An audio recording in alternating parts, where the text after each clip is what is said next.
Did Erika Kirk have advanced knowledge of the events surrounding Charlie's shooting? Buckle up because the questions surrounding this story are about to take a shocking turn. I think Mikey was promised or told or encouraged that he would become the new Charlie, and it is a fact that was the #1 sentiment that we received from our Turning Point USA insiders following Charlie's assassination. That's when Mikey started calling me. He called me within seconds. I called Erika. I just remember it rang like 3 or 4 times. I didn't know what to say. Those are the words that will change someone's life forever, and you have to be the one to say it. Mikey, in less than a second, does something that I find to be quite strange. He puts his phone to his ear, and he begins a conversation. Here's where the rumors really take off. According to unverified claims circulating online, alleged leaked text messages have led some people to speculate that Erika Kirk and others close to Charlie Kirk may have sensed that the day of his death would be significant. These claims have fueled intense online discussion, but it's important to stress that they remain rumors, not proven facts. Some commentators have pointed to what they describe as unusual behavior within Turning Point USA in the period leading up to the tragedy, including meetings and timelines they say raise questions. However, no evidence has been publicly verified, and no wrongdoing has been established. What has changed is the level of speculation surrounding the case. As these unconfirmed claims spread, they've prompted people to re-examine what they thought they knew about the circumstances surrounding Charlie Kirk's death, highlighting how quickly rumor and conjecture can take hold when facts are limited and emotions are high. How does he react after Charlie gets shot? Let's watch how he reacts. Mikey is still there, phone in hand, still filming, still texting, still talking. Charlie is about to be killed. Mikey's still standing loyally by, right there. And then let's watch him walk away. So he goes behind it, and he comes out right here. He just walks away. There he is, walking away. Wow. So there he is, walking away. That's him. Candace Owens came out straight up yesterday and said that this was an inside job. People are suspicious because of inconsistencies and lies like this. Which was it? Was it within seconds, as Erika said? Or was it later after Mikey gathered himself, as Blake said? This can be easily clarified if Micky McCoy would just release his call logs. That's it. Transparency. Clear your name. Let's be honest, the rumor mill has been spinning nonstop around this story. Online speculation has exploded, spawning everything from claims of shadowy political plots to baseless theories about hidden power players. Conspiracy narratives have taken on a life of their own, and in many of these online discussions, one name keeps coming up again and again: Erika Kirk, Charlie Kirk's wife. For reasons driven largely by internet speculation, some users have fixated on her behavior. Following the incident that sparked these rumors, people have scrutinized everything from her calm public appearances to her leadership role at Turning Point USA, interpreting routine actions through a lens of suspicion. To some online observers, her composure didn't match their expectations of visible grief. But for a long time, that's all it was: perception, interpretation, and circumstantial speculation. No verified evidence. No confirmed wrongdoing, that is. Until new claims began circulating, according to unverified online posts. Alleged leaked messages said to be connected to the spouse of a former Turning Point USA staff member have surfaced. These messages are now being cited by conspiracy forums as suggesting that individuals within Charlie Kirk's inner circle may have anticipated that something significant was about to happen. To be clear, these messages have not been authenticated, and no credible source has confirmed their legitimacy. Still, within online conspiracy spaces, the claims have fueled intense debate. If such messages were real, which has not been proven, they would represent foreknowledge, not just questionable behavior after the fact. That leap has caused speculation to escalate rapidly, with some asserting that the event wasn't random, but somehow coordinated. Again, these are theories, not facts. For those unfamiliar with the names being circulated, one figure often mentioned in these discussions is Micky McCoy, a longtime staff member at Turning Point USA, who was close to Charlie Kirk. Of course, Pastor Rob McCoy's son. His name is Mike McCoy. And you're going to see what he does, not in the seconds following Charlie getting shot, but in less than 1 second after Charlie gets shot. These are not seconds, less than 1 second. In the footage that's been circulating online, viewers have zeroed in on Micky McCoy's reaction in the immediate aftermath. While others appear to duck, shout, or freeze in panic, McCoy is seen remaining upright. He doesn't immediately drop to the ground, and he doesn't rush forward right away. Instead, according to how many online observers interpret the clip, He appears to reach for his phone and bring it to his ear in one smooth motion. That brief moment captured on camera and replayed repeatedly has since become a focal point for speculation, with people debating what it meant and whether it was significant at all. Was behind the tent when Charlie got shot, and Mikey, in less than a second, does something that I find to be quite strange. He puts his phone to his ear and he begins a conversation. So we're going to watch that clip in its entirety. Mark is going to bring it in.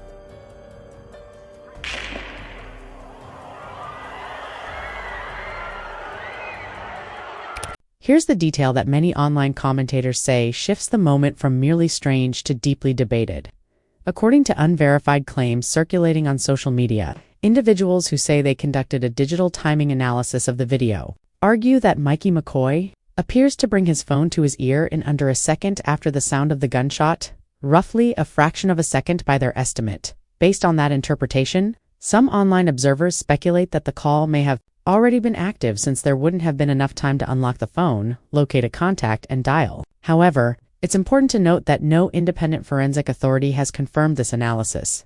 What's clearly visible in the footage is that McCoy appears to move away from the immediate chaos, walking calmly toward a tented area while holding the phone to his ear. That visual contrast between the panic around him and his composed movement has fueled intense debate online. To some viewers, the behavior feels unsettling and difficult to reconcile with the shock of the moment. To others, it's simply an example of how people can react very differently under extreme stress. At this point, the interpretation remains exactly that interpretation, without verified evidence explaining what was actually happening on the call or why. So when this clip was brought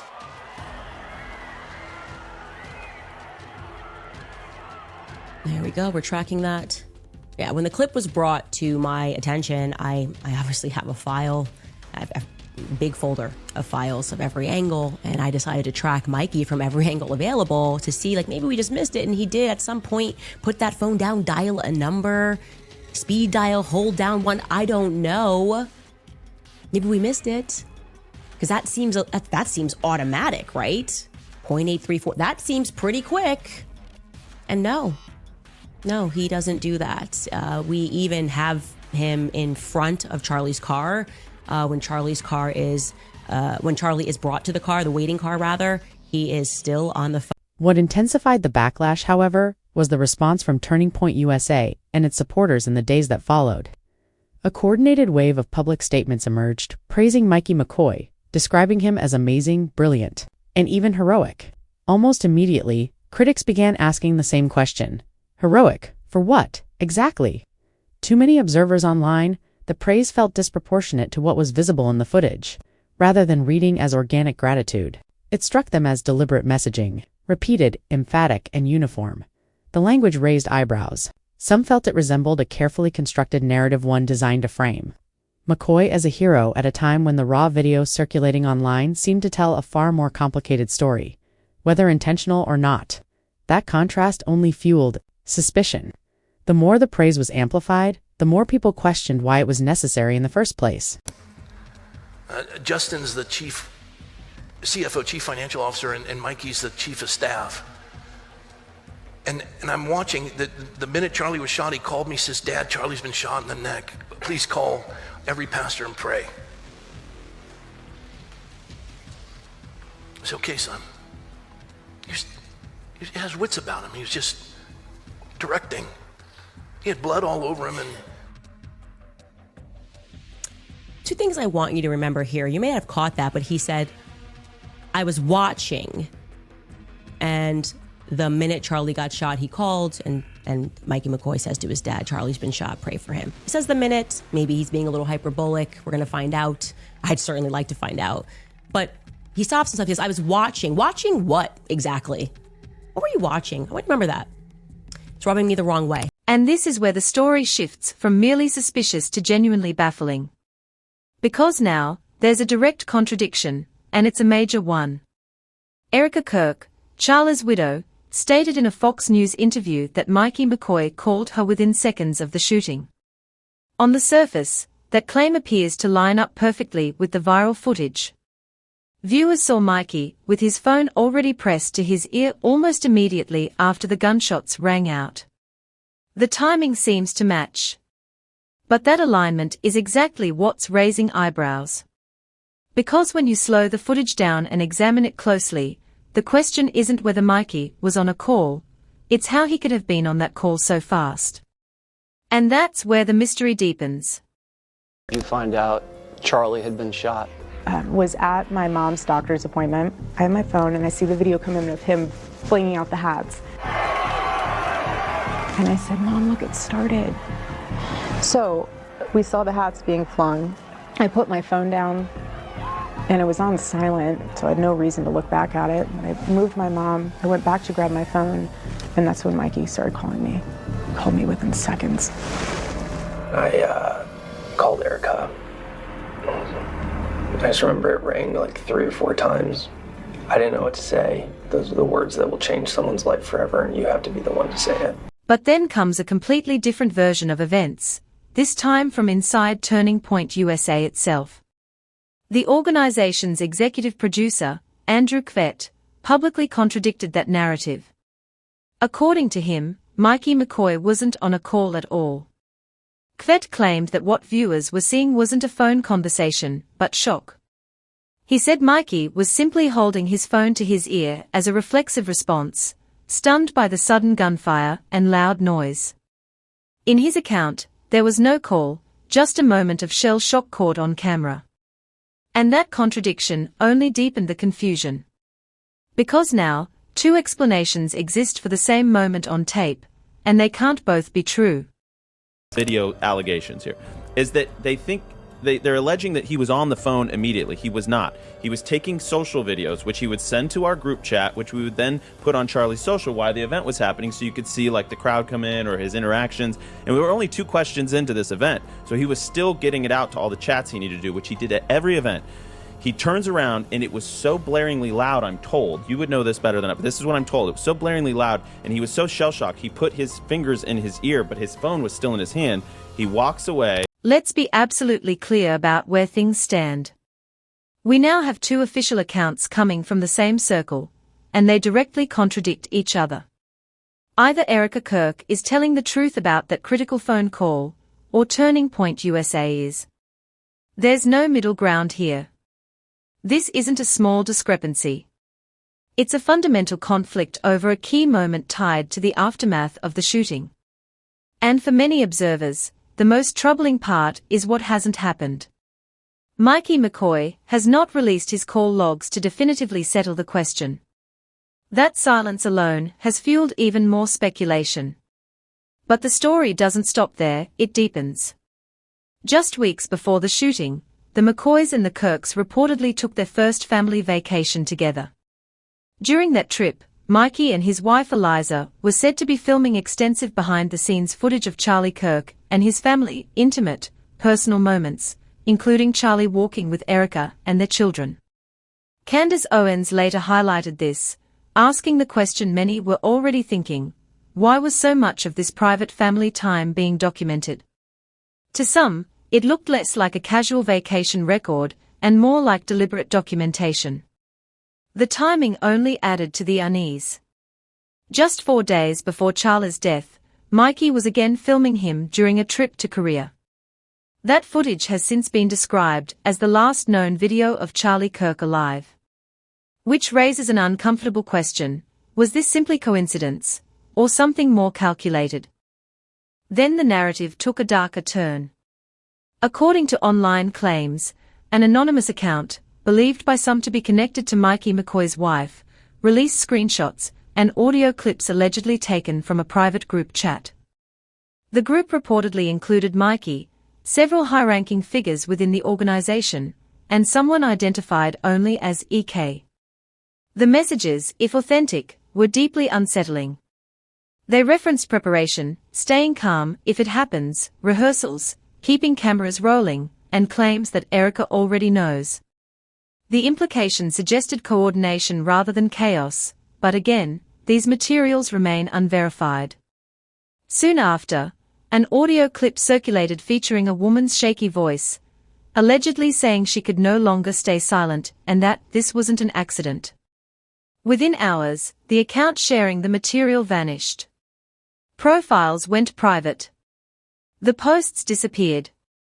Rumors spread that the source had been pressured into silence, though no proof has surfaced to confirm that. At the same time, Turning Point USA and its allies launched a wave of public praise for Micky McCoy. Statements, posts, and videos repeatedly used the same language, calling him amazing, brilliant, and heroic. Critics noticed the uniformity immediately. To some, it felt less like organic support and more like a coordinated effort to control the narrative before questions could take hold. What became undeniable was this: the alleged leaks didn't just raise eyebrows, they cracked open a door that someone seemed eager to close. As for Erika Kirk, her recent interview did little to calm the speculation. While she expressed confidence in her team and stated she had reviewed the autopsy report, her wording struck many as unusually vague. She referred to they being responsible for what happened to Charlie, without clarifying who she meant. And when asked whether she believed the shooting was merely coincidental, her response sent a chill through online audiences. "I don't believe in coincidences." And with that, the questions only grew louder.